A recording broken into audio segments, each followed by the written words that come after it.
Maayong gabi mga kapaglaom. Akong gitimbaya ang tanan nga nagapakig-uban kanato karong gabi una. Naaman kamo sa Luzon, Visayas, Mindanao, ubisan asa man kamong dapita sa kalibutan karon. Mga kapaglaom, welcome sa usa na pod ka episode nining atong pinasahi nga tulumanon pulong sa kinabuhi. Usa kini ka oras nga online Bible study sa pulong sa Dios nga maoy magahatag kanato og bililhong kaalam, giya sa kamatuoran, ug dalan pangadto sa kaluwasan kauban sa buhi nga paglaom. Gani, i-share kining atong live. I-mention inyong mga friends. Pwede pud ta ka-comment diha sa ilalom aron daghan pagayod ang makahimo sa pagkuyog kanato karong gabi una. Ang tupiko nga atong pagasusihon karon mao ang kasuguan ug ang grasya. Nindot kini nga tupiko mga kapaglaom. Kauban nato karon ang atong pinasahi nga bisita sa gihapon, Pastor Ronald Abaw. Pastor Ronald, good evening and welcome sa Pulong sa Kinabuhi. Yes, kapaglaom Pastor Jimboy, maayong gabi. Maayong gabi usab sa ato ang mga kapaglaom nga padayon nga nagsubaybay sa ato ang pagtuon. O ako usab gigreet ang ato ang mga akong mga kaigsunan din sa Mactan, Olango District. Maayong gabi kaninyong tanan. Yes, Pastor Ronald, nindot kayo ang tupiko nga atong pagatun-an karon Pastor, mao ang kasuguan ug ang grasya. Usa kini ka mailalom-lalom ug masadyang kini nga pagsusi karon sa pulong sa Dios. Apan sa dili pa kita magpadayon mga kapaglaom, nindot nga atong sugdan kini Pastor paagi sa usa ka pag-ampo. Mahimo ba kang mag-ampo, Pastor? Magampo ta mga kapaglaom, labing gamhanan Dios nga balaan niini nga tak na Ginoo. Amo ang giagda Ginoo imong presensya nga magauban kanamo samtang amo Ginoong pagatun-an ang kaimportansya sa balaod o sa grasya. Tabangi kami Ginoo nga masabtan unsay connection niini nga duha ka kamatuoran alang Ginoo nga amo gayong masabtan asa kini sila ibutang nga lugar aron dili kami Ginoo mo padulong sa ginatawag nga extremism o kinang ginatawag na pagkalak sa pagtuman o gamong masabtan usab ang kaimportansya niini labi na niining kaluwasan nga imong gitanyag nga ni kanamo. Pasaylo kami gayud pangunahi sa matamis nga pangalan ni Jesus. Amen. Amen. Daghang salamat, Pastor Ronald. Mga kapaglaom, ang kasuguan sa Dios ug ang iyang grasya wala kini dili kini sila man nagkasangka, dili kini magkaaway. Ang uban nagtuo nga tungod kay kita naluwas pinaagi sa grasya, pinasikad sa Episodio 8, kita wala nay kinahanglan sa pagtuman sa balaan nga kasuguan sa Dios. Ang uban nag-angkon nga sa daang tugon tanang kasuguan ug sa bag-ong tugon tanan grasya ug wala nay kasuguan. Makatalagmanon ang pagpakig-uban ug pagdala sa una-una sa mga tawo. Ang usa lamang nato kapangutana mao unsa ang giingon sa Biblia mahitungod sa relasyon sa grasya ug sa kasuguan. Mao kana ang ato nga pagatun-an karon nga kagabion ug kauban nato si Pastor Ronald. Pastor Ronald, mangutana ko Pastor, mahitungod dining kasuguan ug grasya. Kini ba ang grasya sa pipila ba kini gihatag sa Dios ang iyang grasya? Yes, mga kapaglaom, sa dili pa nako bagabasahon ng bersikulo isip tubag kapaglaom Pastor Jimboy, akong ipaabot sa atong mga kahigalaan nga kami nga mga Seventh-day Adventists, we believe that we are saved by grace. Kami nagatuo sama kaninyo nga kita naluwas pinaagi sa grasya sa Dios, pinaagi sa atong pagtuo diha kang Kristo. Niini nga tak na usab ato og yung hisgutan unsa gi connection nga numan nga unsa ang kaimportansya sa kasuguan. Unya unsay connection ini labi na sa ato mga pagpangalagad kung maghisgot kita ni ining ginatawag nga kaluwasan. So ang pangutana sa ni kapaglaom Jimboy, Pastor Jimboy, sa pipila nagpakita ang Dios sa iyang grasya. By the way, ang word nga grasya mga kapaglaom sa Episodio 8, grasya, pero kung atong basahon ang laing nga hubad sa Biblia, doon ay mga Biblia nga gihubad kini nga kaluoy sa Dios. Nangaluwas kita pinaagi sa kaluoy sa Dios. Sa English nga translation, it is a gift. Gift. Saan ang gift sa Bisaya? Gasa. Gasa gihapon, no? So, atong masabtan dinhi sa sinulatan ni Tito sa Tito 2:11. Tito 2:11. Nagaingon kay alang sa kaluwasan sa tanang mga tawo ang grasya sa Dios gipadayag. Makit-an nato ang usa ka Dios nga atong manalalang o usab atong manluluwas nga ang iyang grasya is for everybody. Ang salvation niya nga gihatag, this is a universal. Dili wala na siya ginatawag nga exclusivist. Exclusive for certain kind of race sa tawo, kini siya is para sa tanan. Sa ato pa itong masabtan na we are saved by grace and gusto sa Ginoo nga musangpot ang tanan, sa ginatawag nga kaluwasan. Amen. Meaning to say, Pastor Ronald, ang grasya sa Dios para sa tanang katawhan sa atong panahon karon, para sa tanang katawhan sa panahon sa bag-ong tugon in the New Testament era, ug para sa tanang katawhan sa panahon sa daang tugon in the Old Testament era. Tungod lagi kay miingon di si Pablo nga ang grasya sa Dios mga kapaglaom para sa tanan. Sa gisulti na nimo Pastor, dili lamang sa pinili na grupo o klase o rasa sa mga tawo o sa pinili nga panahon. Akong ikaduhang pangutana, Pastor Ronald, mao kini. Si Moises ba nakamatngon ba siya sa grasya sa Dios? Okay, atong basahon mga kapaglaom sa Exodus. Abring inyong mga Biblia sa Exodus chapter 34 verse 6 nga ingon, og si Jehovah miagi sa iyang atubangan og nagmantala. Si Jehovah usa ka Dios nga maluluy-on, mapuanguron, mahinay sa pagkasuko, ug dako sa mahigugmaong kalulot o kamatuoran. So ato makitaan mga kapaglaom, kini daing doktrina sa grasya. In relation sa ginatawag natong soteriology or na doctrine of salvation, this is not a New Testament doctrine. Sama sa uban nga moingon sila, ay bagong tugol na ta. So sa daang tugon na more on laws. Din sa New Testament kini siya is grace. Pero atong hinumduman mga kapaglaom nga ang doktrina sa pagkamaluluyon sa Ginoo is not a New Testament doctrine only. Makit-an gihapon nato ni siya bisan pa sa daang tugon, gani dinhi sa atong ikaduha nga pangutana, labi na sa kinabuhi ni Moises. Atong makit-an nga dinhi sa Exodus chapter 34 verse 6 nga si Moises pagsulat niya ni nga libro, iyang gi-describe ang Ginoo, iyang gipailang Ginoo nga usa ka maluluyon nga Dios, mapuanguron, mahinay sa kasuko, og unsa na aduna siya mahigugmaong kalulot sa kamatuoran. So atong makita nga ang Dios sa Old Testament and the New Testament is the same, who is a loving God, who is a forgiving God, a long-suffering God. So makita nato nga kining doktrina sa kining grasya sa Ginoo. Even in the Old Testament atong makita ni siya. Yes, thank you, Pastor Ronald. Kinibang Exodus 34:6, Pastor Ronald, mga kapaglaom, ang sitwasyon ni ini, kining gusto ni Moises makita ang nawong sa Dios. Miingon ang Dios kaniya, dili pwede. Kay ang tanan nga tawo nga makakita kanako dili mabuhi, mapatay sila. So unsay gihimo sa Dios, muagi lang ang Dios, makita na ni Moises ang likod sa Dios. Nakita ni Moises, no? Just a glimmer, a ray, gamay ra gayud nga bahin sa siguro likod o kilid sa Dios. Unsa iyang giingon, iyang namatngunan, Pastor, nga ang Dios maluluyon, mapuanguron, mahinay sa pagkasuko, ug dako sa mahigugmaong kalulot ug kamatuoran. Kini sila mga Old Testament Hebrew synonyms of the word grace. Charis sa New Testament. Meaning to say, Pastor, tinutoy imong gisulti nga ang pagkapuno sa grasya sa Dios, dili lamang New Testament good news o gospel. Apan kini mga kapaglaom, bisan pas daang testamento, pangutan-on nimo si Moises, musulti gayud di ay si Moises nga ang Dios puno gayud sa grasya. Kung next question na Pastor Ronald, mao kini, how about si Noe? Okay. Usa sa mga daang patriarka nato. Okay, mga kapaglaom gay natong gidiscuss gihisgutan si Moises. Karon si Noe mas una pag yun ni siya. Mas una pag yun ni siya.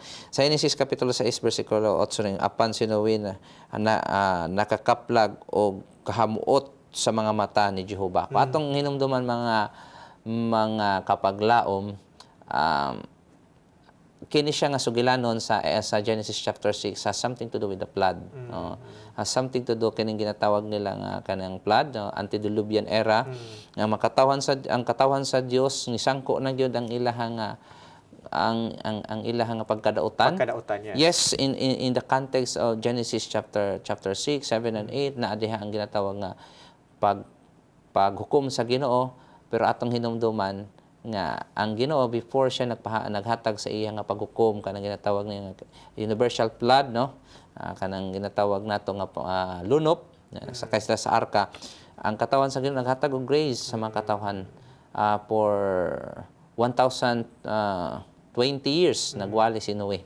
120 years. 120 years, 120 years nagwali siya, and then the ark itself nagpakita na siya sa grasya sa Ginoo.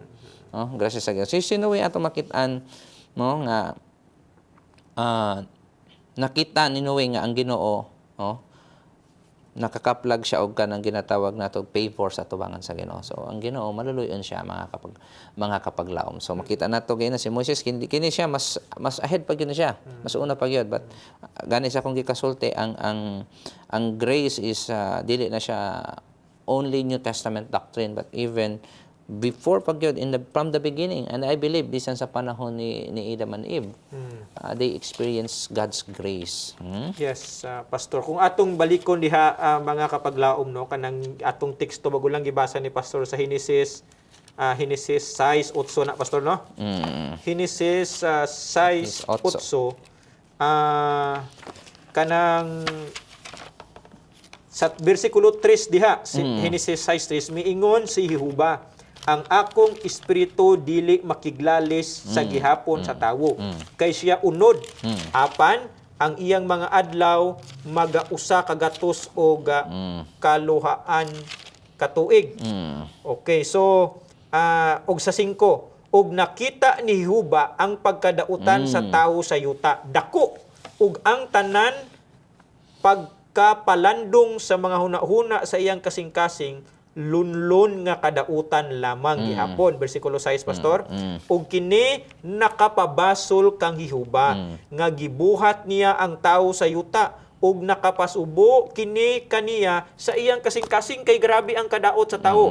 Bersikulo 7. Ug miingon si Jehovah, pagalaglagon ko gikan sa nawong sa yuta ang tawo nga akong gibuhat, sukad sa tawo hangtod sa mga mananap, ug hangtod sa mga butang nga nagkamang sa yuta, ug sa mga langgam sa kalangitan, kay kini nakapabasol kanako nga gibuhat ko sila. So mao kini ang pangunahuna sa Dios nga iya nang papason tanan.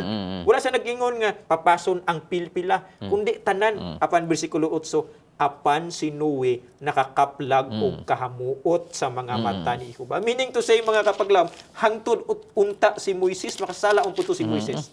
Mas maayo-ayo si Moises siguro sa ubang katawhan, apan si Moises makasasala pud sa iyang kaugalingon.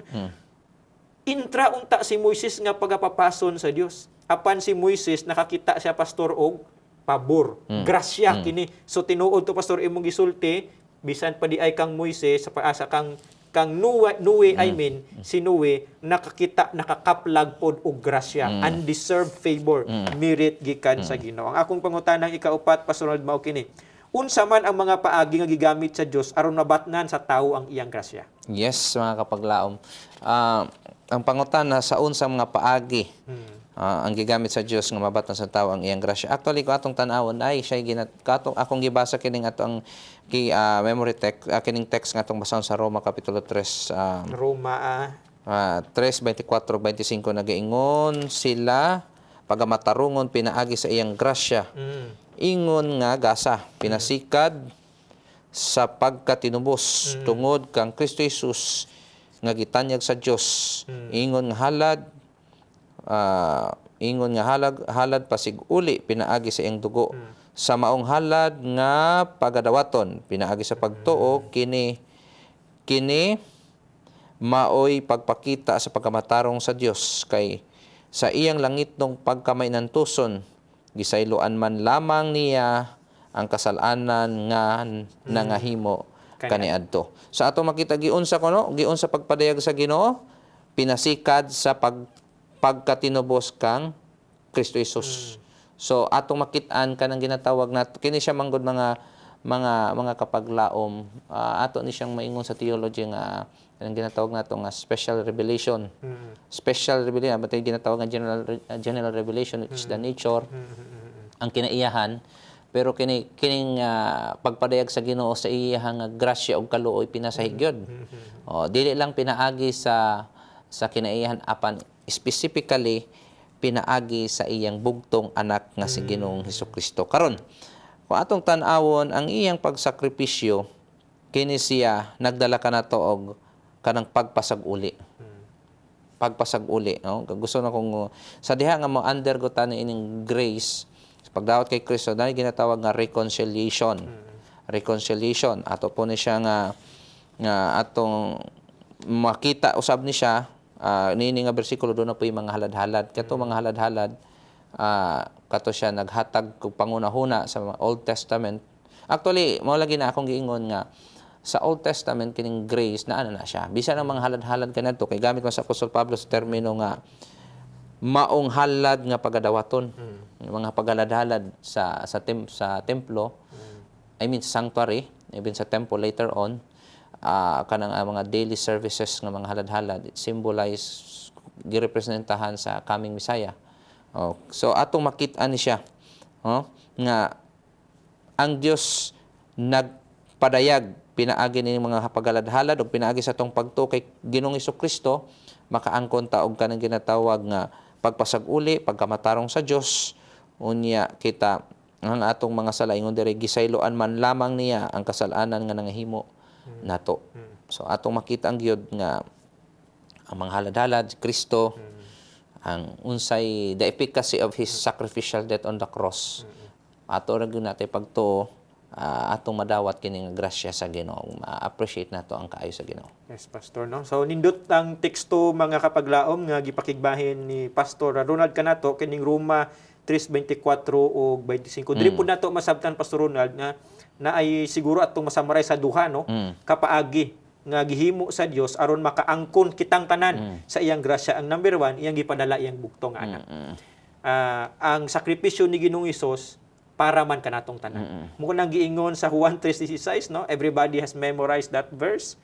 For God so loved the world that He gave His only begotten Son, that whosoever believeth. Mo nagisulti diri, Pastor. Nga ingon siya, pinaagi sa grasya ingon nagasa, pinasikad sa pagkatinubos tungod kang Kristo Hesus, nga gitanyag sa Dios ingon nga halad pasig-uli pinaagi sa iyang dugo. Sa maong halad nga pagadawaton, pinaagi sa pagtuo. So meaning to say mga kapaglaom, nindot kayo ang giingon ni Pablo nga gipadala di ay sa Dios si Ginoong Hesus alang kanatong tanan. Aron bisag kinsa kanato, bisag unsang rasaha, bisag unsa ka kamakasasala nga abi nimo gikalimtan ka na sa Dios, lapas-lapas ka, backslider ka, bisyoso ka, kun imong nakaplagan si Ginoong Hesus, nadunggan ang maayong balita, siya karon nagatawag kanimo o kung imo sang dawaton sa pagtuo, Pastor, kitang tanan makadawat sa grasya. Ang pulong magud nga grasya mga kapaglaom, but ipasabot nini sa English, undeserved favor or merit. Kana bang gipaburan ka, gihatagan kag kaayo nga dili unta katakos. Para na kanatong tanan nga mga makasala mga kapaglaom. Dili kita takos nga ipadala sa Dios si Ginoong Hesus apan gipadala niya alang kanato. Dili kita tanan takos kay makasala kita apan pinaagi lamang sa kinasing-kasing nga pagtuo, Pastor Ronald. Atong makabut, atong mabatnan ang grasya sa Dios. Sa pagkanindot nga mayong balita kana mga kapaglaom. Ako yung kalima nga pangutana, Pastor Ronald, mao kini. Unsa ang ubang mga sangputanan sa grasya? Sa isang putanan. Actually, atong tanawon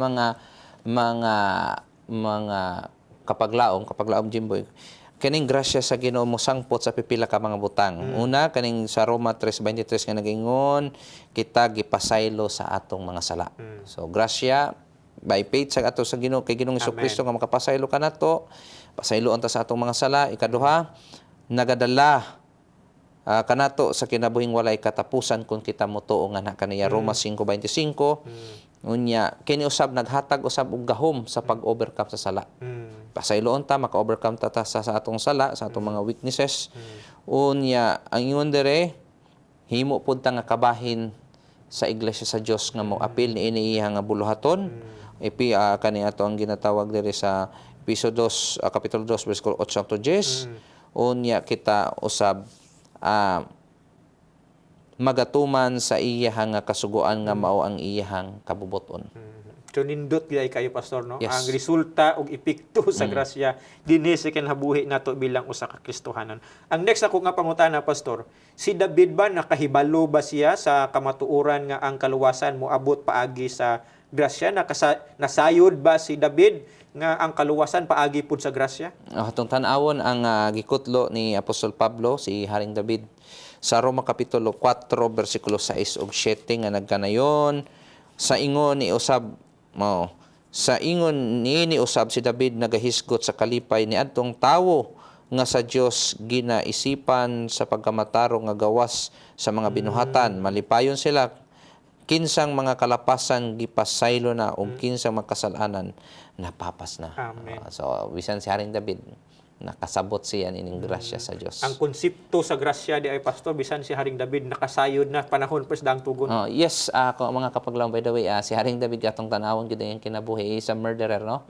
Siya usa ka Adulterer pa. adulterer gid siya, but in his personal walk with God, iya yung nasinatan niyang Dios is usa ka Dios nga may gugmaon mo pasaylo sa ka Dios nga mohatag og grasya. So sa kinabuhi ni David pastor klarog tataw nga iyag yung na-eksperyensyahan ug nasabtan ang grasya. Yes. So meaning to say mga kapaglaom, this is just another added evidence that grace is not just a New Testament concept. Apan ang grasya hagikan pa sa una. Yes. Pagtuga pa lang sa Dios kang kang iba grasya na to. We do not have the right to live. We were given the right to live by the Lord. Okay, next nako nga pangutana pastor, ang tumutuo ilalom ba sa kasuguan o ilalom sa grasya? Nindot nga Okay, pangutana. nindot siya nga pangutana sa Roma 6 bersikulo 14 kay ang sala dili mahimong diha kaninyo sanglit dili man kamo ilalom sa kasuguan kundi dili ilalom sa grasya. By the way, dunay duha ka kini nga mga praise problematic po ni siya in a sense nga doon na po yung mga tawo nga dunay ang ilang pagsabot sa term nga under the law and atong i-define siguro pastor. Sa may buti pasabot, pasabot sa ilalom sa grasya ug ilalom sa sugo. Sugo, oo. I believe mga kapaglaom nga kanang tawo nga kaning sa mga previous text natong iba sa mga kapaglaom ang tawo nga motuo kay Kristo sa iyang dako nga pagsakripisyo dito sa krus sa Kalbaryo mao na siya ang mga tawo nga mga pinasaylo nga nahatagan og katungod pag-usab nga mahimong mga anak sa Dios sa Juan o 1:12 hatagag katungod. Actually ang atong usa ka scholar sa una si Rice nga nagsulat sa libro nga The Reign of God ingon siya dito nga ang gihimo sa Ginoo naghatag siya ng ang gi-offer sa Ginoo is redemption and reconciliation. So ang tawo nga under grace mao ni siya ang mga tawo nga nituo kay Ginoong Jesucristo ug pinaagi sa ilang pagtuo ilang gidaw si Ginoong Jesucristo isip ilang manluluwas mao ni silang mga tawo nga mga pinasaylo. Ang grasyahan siya. So atong klaron kanang term nga under grace mao ni siya ang mga tawo nga mga pinasaylo, pinaagi sa pagtuo diha kay Kristo isip person nga manluluwas. So watay problema na kining ato ang sabton usab kining ilalom sa kasuguan. O kayang uban labi na ning mga antinomos dili sa ganahan adlaw ipapahulay, dili sila ganahan og napulo ka sugo. Kay ang another term nila na is you are under kung ikaw kuno kinsa bagyod ang under the law o ilalom sa sugo kana bang naglapas o kanang wala maglapas. Kahinumduman nato kanang phrase nga under the law or ilalom sa sugo related po na siya sa phrase nga under curse. O ilalom sa tunglo.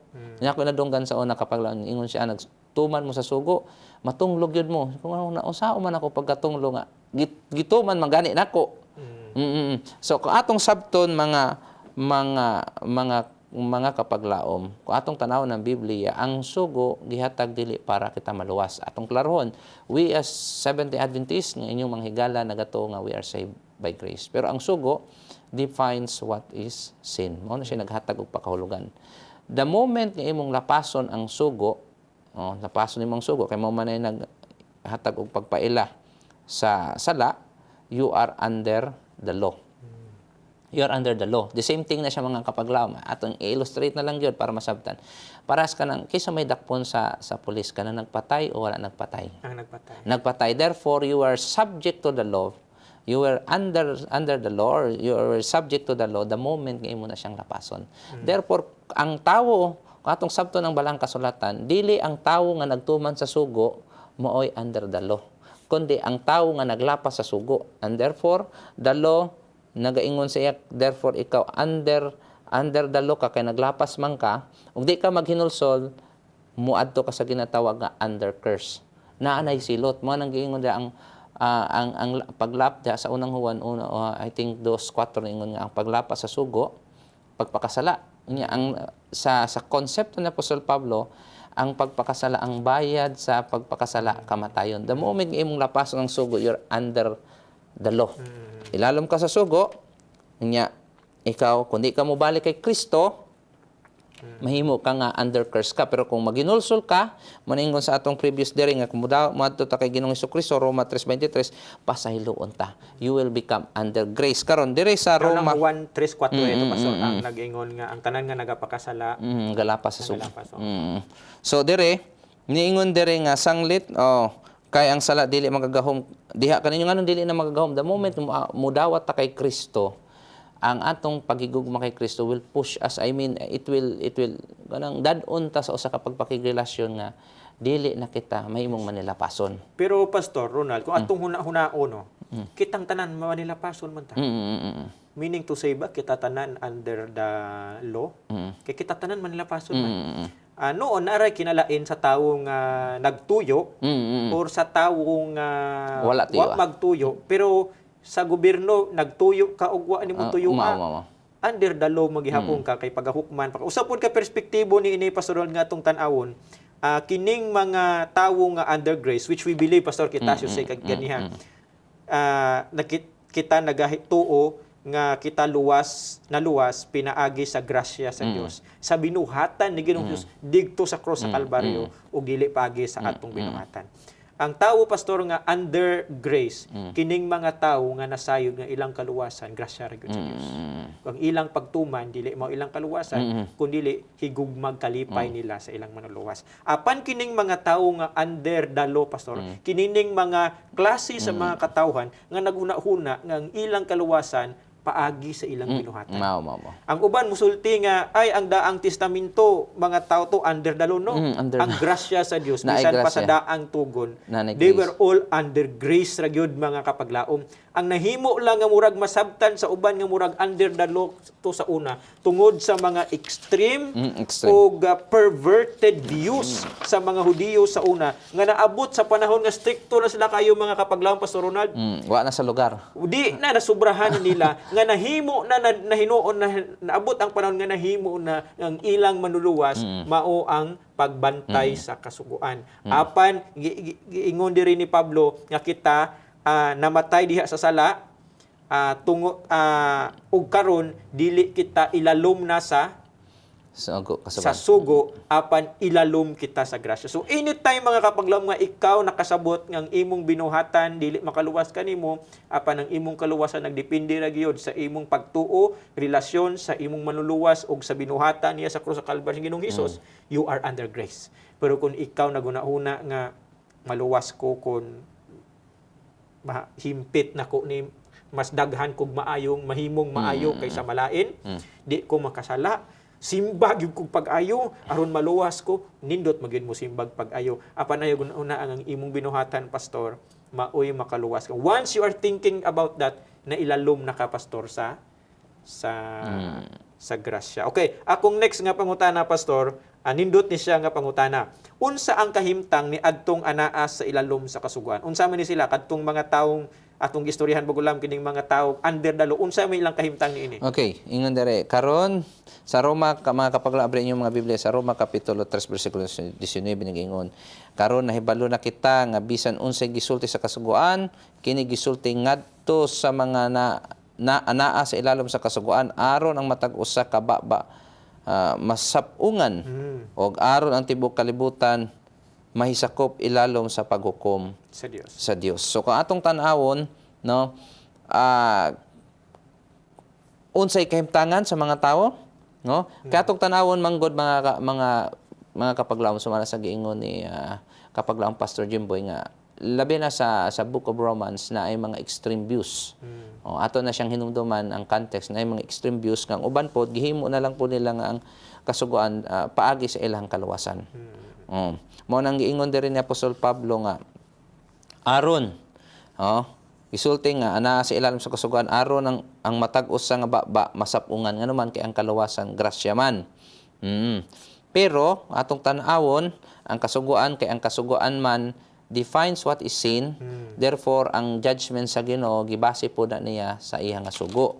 Mo nang giingon dire ang tibok kalibutan mahisakop ilalom sa paghukom sa Dios. The moment nga you will not repent, dili ka mo hinulsol, dili usab nimo isugid sa Ginoo ang imong sala aron mapasaylo ka, ang Ginoo sa iyang paghukom mutan-aw na siya as the basis of his judgment ang iyang kasuguan. By the way, akong ikadugang usab kapag laon Jimboy, nanindutan ko ani nga topic labi na sa atong mga kaigsuunan, no. Atong i-present gani ang kinaginatawag natong kasuguan, always present it with grace. Kay ngano man diha man gud na mga misrepresentation nga ang mga Adventista law dili pod maayo nga puro na pug grace. Kay both are extremes. Both are extremes. Pwede masobra ka sa duha, pastor. Sobra ka sa grasya, puro ra ka grasya unya o ana pug nimo gihatag pagtagad nga ang grasya nagtulod o a result of having a relationship with God. Obedience man.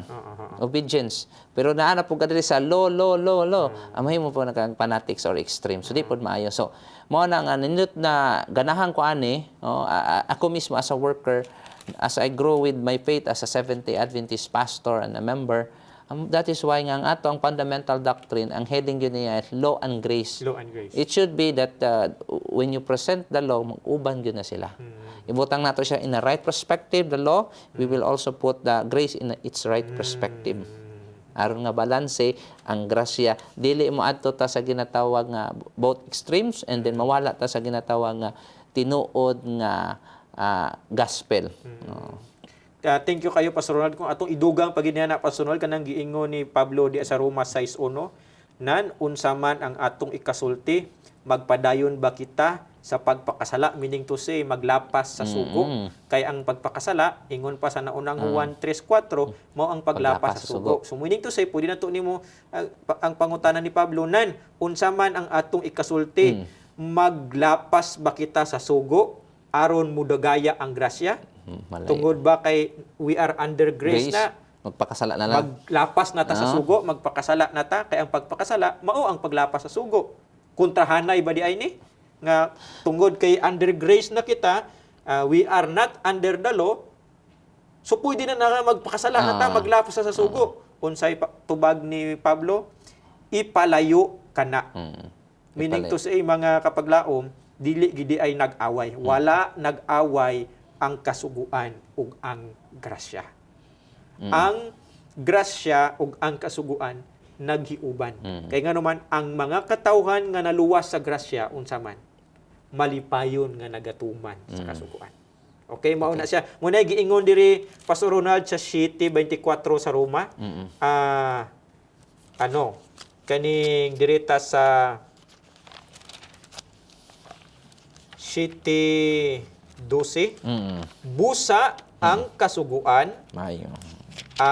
Balaan ug ang sugo balaan, matarong ug maayo. Sa man mag-away ang maayo ug ang matarong, dili gina mag-away mga kapaglaom. Munang giingon po ni Pablo no diri sa Roma, ingon siya, do we then nullify the law because of faith? No.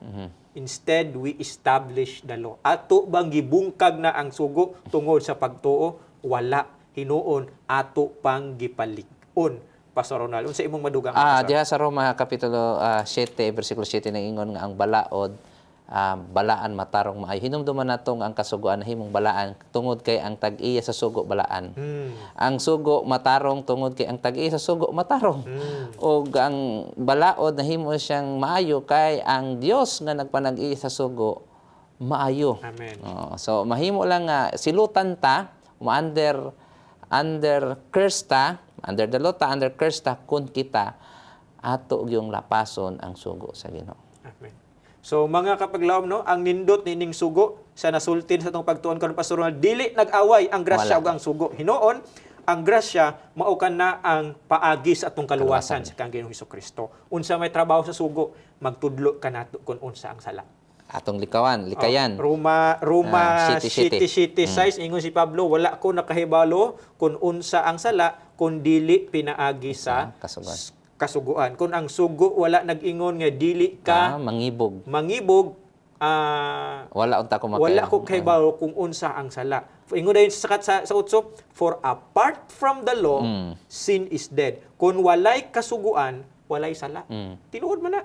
Sample, kung wala kasuguan nga maglungag, pag abot diya sa balay, di ka pwede kasabaan nga maglungag o kasuguan. Kung walay traffic laws, bisag wala kay helmet, di ka wala kay sala, kay wala may sugo. Meaning to say, ang sugo is a guide, a mirror, alang sa mga tawo nga naluwas sa grasya.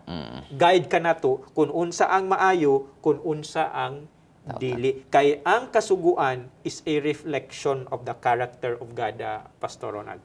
Nakuidog ang lasa ng mga kapaglaom. Ang sugo po, tinuod, the law defines, pero kung malapas nato ni siya, ang kasuguan po, munang giingon na Apostol Pablo sa Roma 10:4, Christ is the end of the law, which is to tell us, the aim ba? Nga naman, the moment yung makasala ka, dito ka makahinuklong, uy, nangawat man day ko. Ako, under curse ko. Sidutan jud ko. Unsa may akong himuon? The law will tell you, you need a Savior. You need a Savior. Muna siya. So, nindot sad. Yes. Okay, nindot kayo, Pastor Ronald, ang ato nga pagtuon karon nga kagabhion, mga kapaglaom. Gihatagan kita, simple, mubo, klaro, ug tataw nga pagsabot, mahinungod sa grasya ug sa balaod o kasuguan. Dili kini mga mortal enemies. Instead, they are best friends, Pastor Ronald, nga ang mga katawhan nga naluwas sa grasya, malipayon nga nagapaning kamot nga magtuman sa kasuguan sa Dios. Dili himpit, talag sa mahulog pod, muna giingon diha sa naunang Juan 2:1, ako kining gisulat kaninyo aron dili mo makasala. Kung makasala man gyud kamo, akitay man lalaban, no? Mao kana si Ginoong Hesukristo. Meaning to say, mga kapaglaom, gi-expect gyud ay ni Juan nga kita maningkamot nga dili ta makasala, dili alang maluwas ta. Kay kun mao nay basyan sa tong kaluwasan, wa gi maluwas kanato, mga kapaglaom. Kay nga naman, talagsa makahimo tag usa ka maayo, sundan pud og tulo ka dautan sayop, no? So tungod kay mga maluya kita, apan kita lang naningkamot nga magtuman sa kasuguan sa Dios tungod kay kita malipayon nga nagahigugma kaniya tungod sa kaayo, sa kaluwasan, sa grasya ug kaluoy nga madagayaon nga iyang gihatag kanato. Pastor Ronald, sa dili pa kita mahuman, basig anaa kay final words. Mga kapaglaom, ako ipahinomdom kanato sa Ginoong Hesukristo nagingon, if you love me, keep my commandments. Kung nahigugma kamo kanako, tumana ang akong mga sugo. Ang sugo, dili kini siya paagi nga kita aron maluwas. Ang kaluwasan, pinaagi sa grasya, pinaagi sa atong pagtuo kay Ginoong Hesukristo, nga mo'y atong Dios o nga manluluwas o atong manalalang. Ang sugo, gihatag alang ipahibalo ka na to, unsay sayop, aron di na to himuon, apan kung masipyat ta, tungod sa atong tawhanon, nga pagka makasasala ang sugo, mag-ingon, kita nakasala o kita nanginahanglan o manluluwas. Amen. Mga kapaglaom, si Santiago nagsulti kanato kung kinsa ang maghahatag sa kasuguan. Usara ang magbabalaod og maghuhukom, siya nga arang makaluwas og makalaglag. Apan ikaw, si kinsa ka man nga magahukom sa imong silingan. Mabasa ka na sa Santiago 4:12.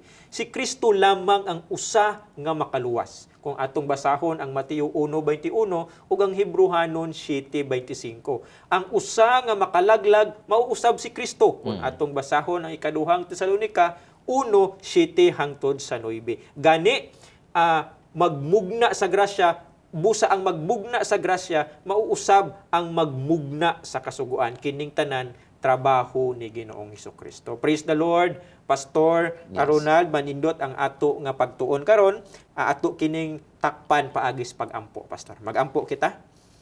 Amahan mo nga naa ka sa mga kalangitan o Dios, daghang salamat sa manindot na pod nga oras nga imong gihatagan namo, asa kauban sa among mga kapaglaom nga nagapakig-uban kanamo karon via online. Among gitun-an, gihatagan, gigahinan og oras ang pagtuon sa relasyon mahitungod sa grasya o sa kasuguan. Hinaot pa Ginoo nga kini naghatag kanamog kaalam ug hinaot pa nga kini padasig pagayod sa among mga tigpaminaw sa pagpadayon sa paghatag ug higayon sa pagtuon sa imong pulong ug sa pagampo aron o Dios ikaw mismo sa langit magahatag kanila og kaalam, enlightenment, kalamdagan nga ilang masabtan ang mga maanindot nga balita sa kamatuoran, kaluwasan, paglaom, paghigugma gikan sa imong pulong. Panalangini kaming tanan kining among pagampo sa ngalan ni Ginoong Hesus. Amen. Mga kapaglaom, daghang salamat sa inyong pag-uban sa usa na pod ka manilang puson nga sugilon sa pulong sa Dios. Please share, like, and comment nining atong video dito sa inyong mga friends, mga higala ninyo, silingan, co-workers, classmates, kaparintihan. No? Aron makahibalo pud sila ug makapaminaw sa pulong sa Dios. Aron ma-notify kita sa sunod na pud nato nga mga episodes, pwede niyo i-click like and follow ang ato gid mismo nga page Hope Channel Central Philippines aron kung nakitay next nga mga videos, ma-notify kamo dayon mga kapaglaom. Gani, kuyog na pud ta sunod episode.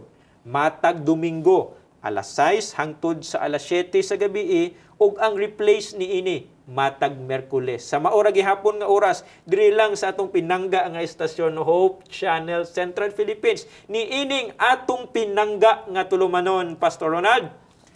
Pulong Pulong sa kinabuhi.